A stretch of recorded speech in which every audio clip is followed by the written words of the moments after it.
Cette vidéo vous est présentée par la boutique universludo.ca. Rendons les jeux accessibles à tous.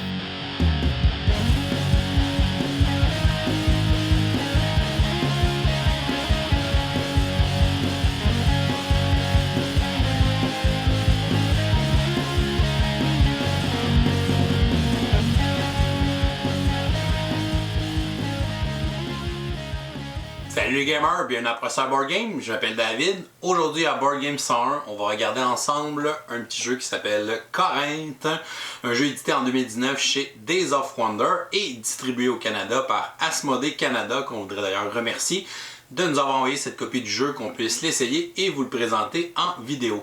C'est un jeu de l'auteur Sébastien Pochon. Le jeu se joue de 2 à 4 joueurs et les parties vont durer de 20 à 30 minutes.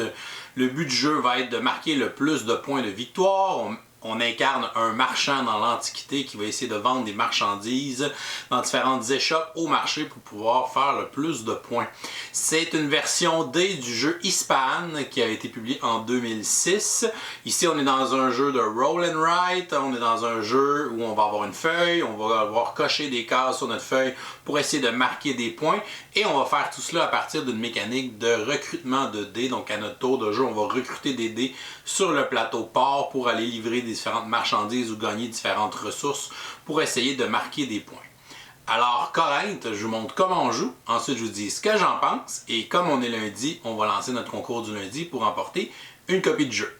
On va installer une partie pour 3 joueurs. Premièrement, on va placer le plateau port au milieu de la table.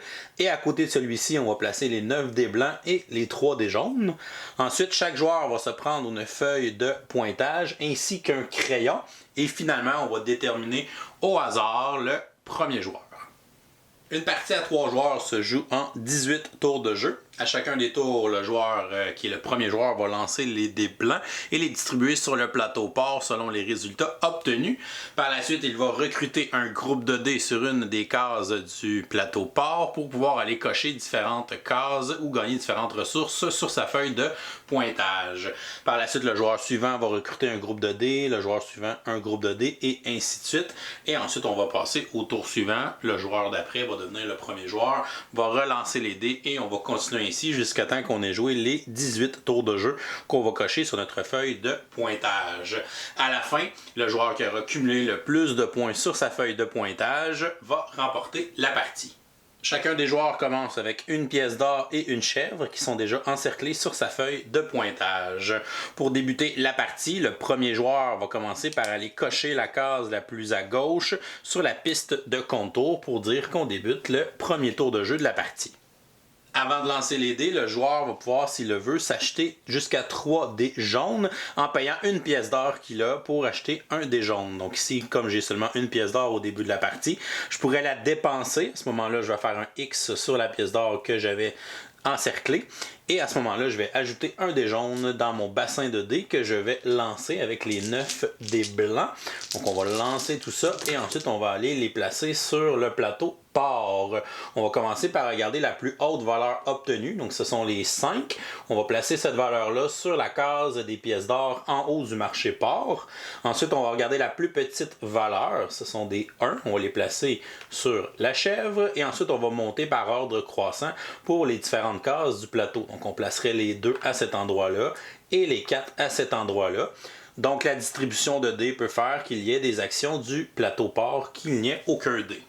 On a une petite règle humoristique dans le livret d'instruction qui dit que si les 9 dés blancs montrent le même résultat lors de notre lancer de dés, on gagne automatiquement la partie et toutes les autres parties de Corinthe. À ce moment-là, on n'aurait plus besoin du jeu et on va le donner en cadeau à un de nos amis. Par la suite, le premier joueur, celui qui vient de lancer les dés, va pouvoir recruter un des 4 groupes de dés qu'on voit sur le plateau port pour aller effectuer soit l'action du plateau port ou aller déplacer son intendant sur son marché sur sa feuille de pointage. Alors notre joueur pourrait recruter le groupe des 1, donc on a 3 dés, on va regarder le nombre de dés, et ici c'est l'action de gagner des chèvres, on va gagner une chèvre par dé qu'on vient de recruter, donc tout simplement on va aller encercler 3 chèvres sur notre feuille de pointage, on pourra les dépenser pour faire différentes choses plus tard dans notre tour de jeu. Lorsque le joueur a terminé de recruter son groupe de dés, on va défausser les dés jaunes du plateau port et les remettre dans la réserve. Donc les joueurs suivants ne pourront pas utiliser les dés jaunes, mais peuvent recruter les dés blancs qui se trouvent à cet endroit du plateau port. Par la suite, on passerait au deuxième joueur qui, lui, va pouvoir prendre un des groupes de dés restants. Donc, je pourrais recruter les 5 à ce moment-là pour aller gagner de l'or. On va donc encercler 2 pièces d'or sur sa feuille de pointage. Pour les 4 cases de couleur du plateau port, donc la zone verte, la zone mauve, la zone bleue et la zone jaune, si on décide d'aller recruter les dés à cet endroit-là, on va pouvoir faire des livraisons dans les échoppes qui sont situées dans la zone de la même couleur de notre feuille de pointage. Par exemple, si on recrute 2 dés, on va pouvoir cocher 2 petits vases qu'on va aller livrer dans les échoppes pour les vendre. On peut commencer par l'échoppe de notre choix, donc les échoppes vont avoir un certain nombre de marchandises à l'intérieur, et lorsque l'échoppe va être complétée au complet, qu'on va livrer toutes les marchandises à l'intérieur, on va marquer les points de victoire qui sont juste au-dessus de l'échoppe. À la fin de la partie, si jamais on a une échoppe que les marchandises ne sont pas toutes vendues, à ce moment-là, elle ne vaudra pas de points dans le décompte final. On peut commencer par n'importe quelle des échoppes, mais quand je commence une échoppe, je dois la terminer avant d'aller commencer une deuxième échoppe avec mes livraisons de marchandises.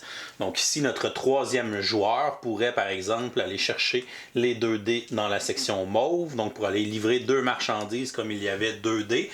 Il pourrait donc décider de livrer les 2 marchandises qui sont ici pour immédiatement marquer 2 points de victoire. Il aurait terminé la première échoppe. Il va donc pouvoir l'encercler pour marquer ses points de victoire.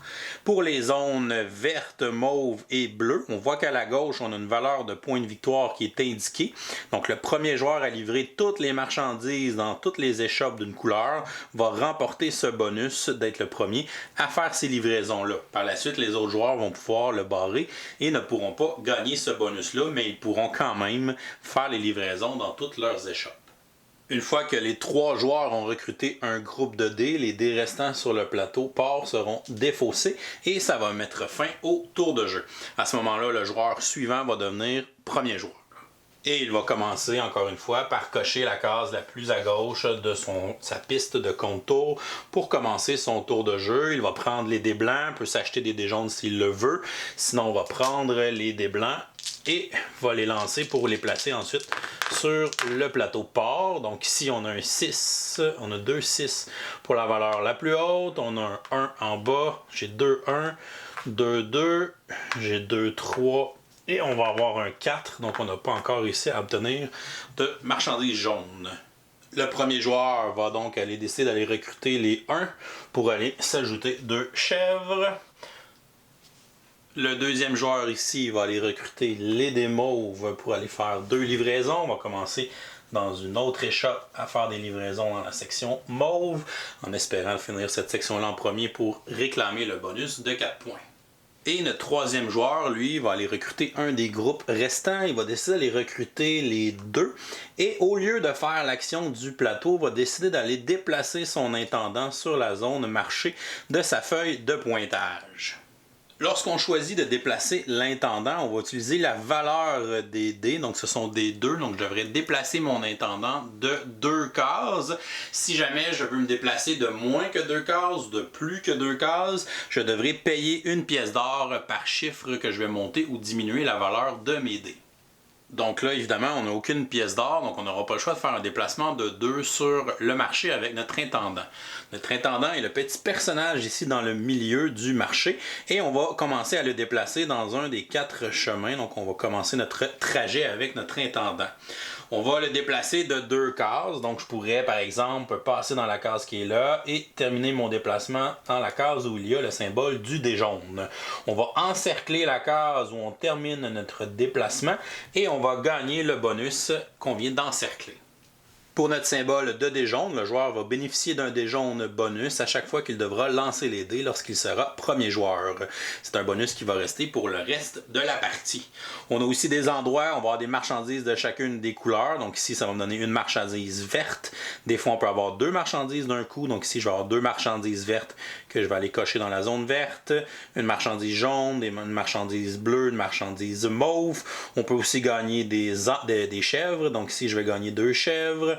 On peut gagner aussi des pièces d'or. Donc ici, je gagnerais 2 pièces d'or. Si j'avais encerclé la case ici, j'aurais gagné 1 pièce d'or. Et on va avoir des endroits où il va y avoir des points qu'on peut marquer avec notre intendant. Donc les 3 endroits qui sont dans des coins.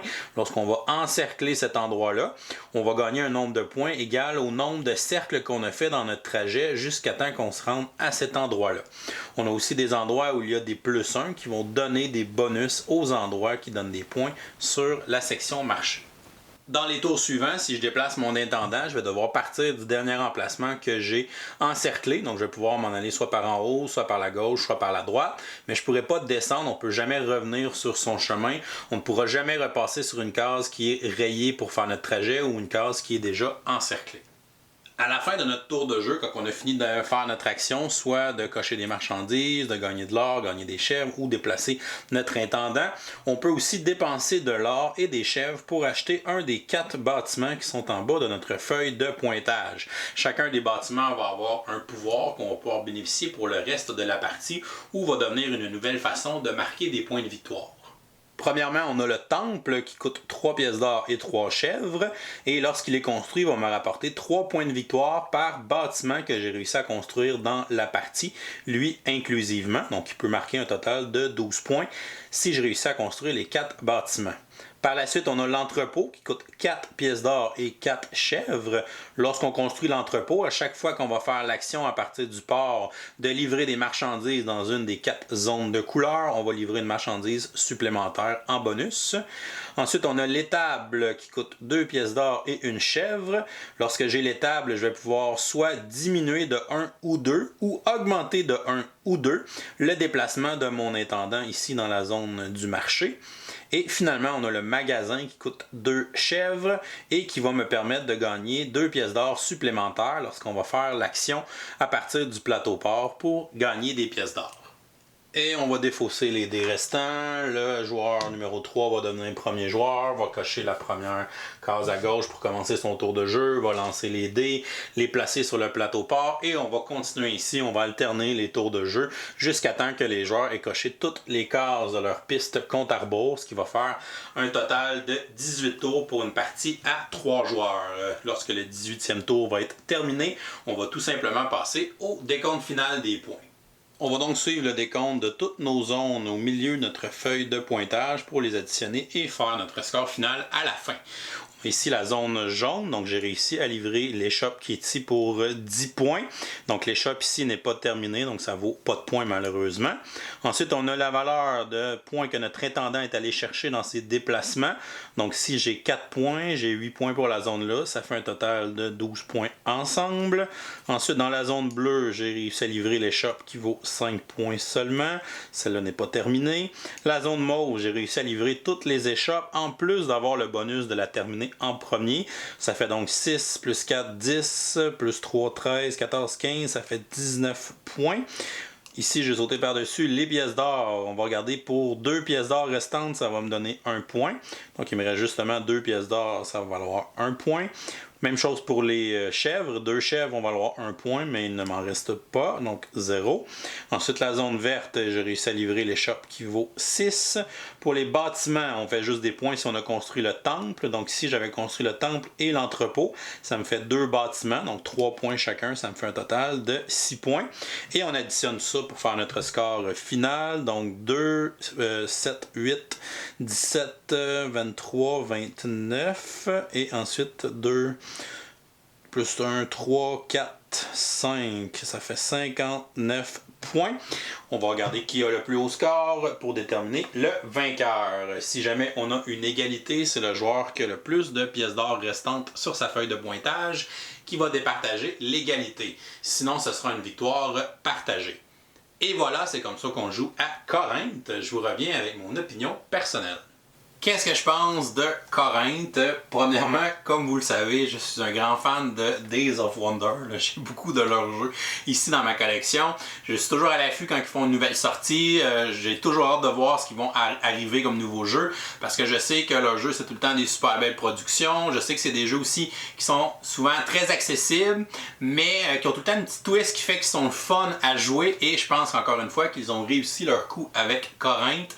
Donc Corinthe qui est dans cette vague des jeux de roll and ride qu'on voit un peu un peu partout sur le marché. Là. Il y a toutes les compagnies qui lancent un roll and ride dans les 2 dernières années. C'est vraiment quelque chose qui est très très à la mode.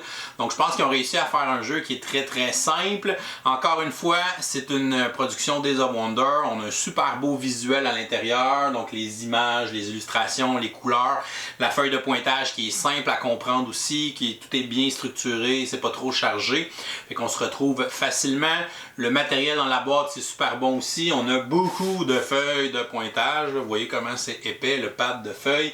On en a pour jouer pendant longtemps. Les dés sont magnifiques. Je trouve les petits losanges, là, ça fait un petit look antiquité. Fait que je trouve ça vraiment cool encore une fois.